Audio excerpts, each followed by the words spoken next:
Assalamualaikum warahmatullahi wabarakatuh dan selamat pagi Bapak Ibu.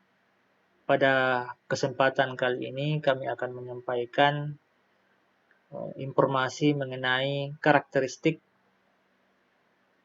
kurikulum prototipe yang akan dilaksanakan pada satuan pendidikan mulai tahun 2022. Informasi ini kami ambil dari file Kementerian Pendidikan Kebudayaan, Riset dan Teknologi tentang kebijakan kurikulum untuk pemulihan pembelajaran setelah pandemi. Karakteristik kurikulum prototipe di PAUD, SD dan SMP dan yang sederajat. Jadi untuk di PAUD sendiri, kegiatan bermain sebagai proses belajar yang utama. Penguatan literasi dini dan penanaman karakter melalui kegiatan bermain belajar berbasis buku bacaan anak. Kemudian fase fondasi untuk meningkatkan kesiapan bersekolah dan pembelajaran berbasis proyek untuk penguatan profil pelajar Pancasila dilakukan melalui kegiatan perayaan hari besar dan perayaan tradisi lokal. Sedangkan untuk SD sendiri, titik fokusnya ke penguatan kompetensi yang mendasar dan pemahaman holistik. Untuk memahami lingkungan sekitar, mata pelajaran IPA dan IPS digabungkan sebagai mata pelajaran ilmu pengetahuan alam dan sosial, yaitu IPAS. Kemudian integrasi computational thinking dalam mata pelajaran bahasa Indonesia, matematika, dan IPAS. Bahasa Inggris sebagai mata pelajaran pilihan. Pembelajaran basis proyek untuk penguatan profil pelajar Pancasila dilakukan minimal 2 kali dalam 1 tahun ajaran. Jadi untuk SD, tingkat SD ini, pembelajaran berbasis proyek untuk penguatan profil pelajar Pancasila itu dilakukan minimal 2 kali dalam 1 tahun. Sedangkan untuk tingkat SMP, penyesuaian dengan perkembangan teknologi digital, mata pelajaran informatika menjadi mata pelajaran yang wajib. Jadi untuk informatika yang biasa juga sebelumnya dikenal dengan TIK, jadi diganti dengan nama mata pelajaran informatika, ini menjadi mata pelajaran yang wajib di SMP. Kemudian panduan untuk guru informatika disiapkan untuk membantu guru-guru pemula, sehingga guru mata pelajaran tidak harus berlatar belakang pendidikan informatika.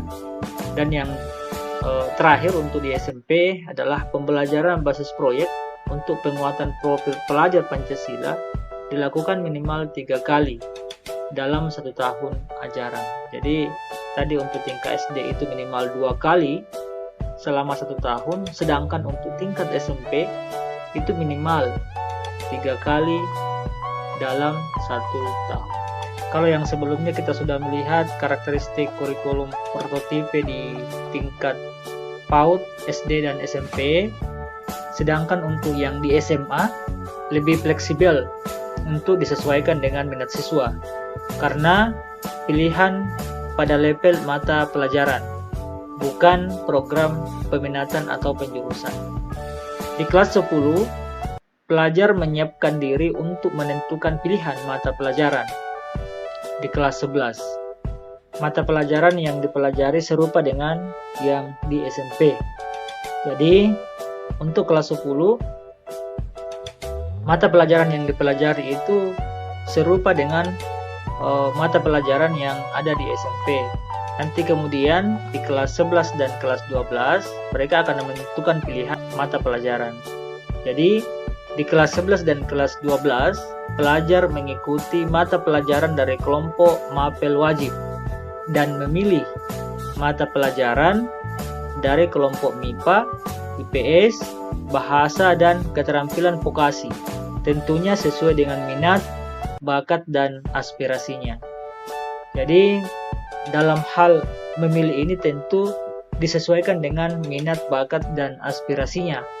Bisa saja mereka memilih dari MIPA, bisa juga memilih dari IPS dan bahasa, ataupun keterampilan vokasi. Dan yang terakhir, pembelajaran berbasis proyek untuk penguatan profil pelajar Pancasila dilakukan minimal 3 kali dalam 1 tahun ajaran, dan ditambah dengan bahwa pelajar menulis esai ilmiah sebagai syarat kelulusan. Jadi untuk di SMA ini sama seperti yang di SMP tadi, bahwa dalam 1 tahun itu pembelajaran basis proyek itu minimal dilaksanakan sebanyak 3 kali.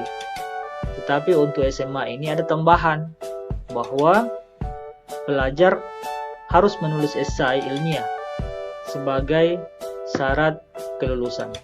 Untuk SMK, dunia kerja dapat terlibat dalam pengembangan pembelajaran. Struktur lebih sederhana dengan 2 kelompok mata pelajaran, yaitu umum dan kejuruan. Persentase kelompok kejuruan meningkat dari 60% menjadi 70%. Penerapan pembelajaran berbasis proyek dengan mengintegrasikan mata pelajaran terkait. Praktek kerja lapangan atau PKL menjadi mata pelajaran wajib minimal 6 bulan atau 1 semester. Pelajar dapat memilih mata pelajaran di luar program keahliannya. Kemudian, alokasi waktu khusus proyek penguatan profil pelajar Pancasila dan budaya kerja untuk peningkatan soft skill atau karakter dari dunia kerja. Sedangkan untuk SLB, capaian pembelajaran pendidikan khusus dibuat hanya untuk yang memiliki hambatan intelektual. Untuk pelajar di SLB yang tidak memiliki hambatan intelektual, capaian pembelajaran sama dengan sekolah reguler yang sederajat dengan menerapkan prinsip modifikasi kurikulum. Sama dengan pelajar di sekolah reguler, pelajar di SLB juga menerapkan pembelajaran berbasis proyek untuk penguatan pelajar Pancasila dengan mengusung tema yang sama dengan sekolah reguler, dengan kedalaman materi dan aktivitas sesuai dengan karakteristik dan kebutuhan pelajar di SLB. Demikianlah apa yang dapat kami sampaikan kepada Bapak Ibu mengenai informasi tentang karakteristik kurikulum prototipe untuk di semua jenjang, mulai dari PAUD, SD, SMP, SMA, SMK, dan SLB. Mudah-mudahan informasi ini memberikan gambaran kepada Bapak Ibu mengenai karakteristik daripada kurikulum prototipe untuk di semua jenjang. Sekian dan terima kasih. Assalamualaikum warahmatullahi wabarakatuh.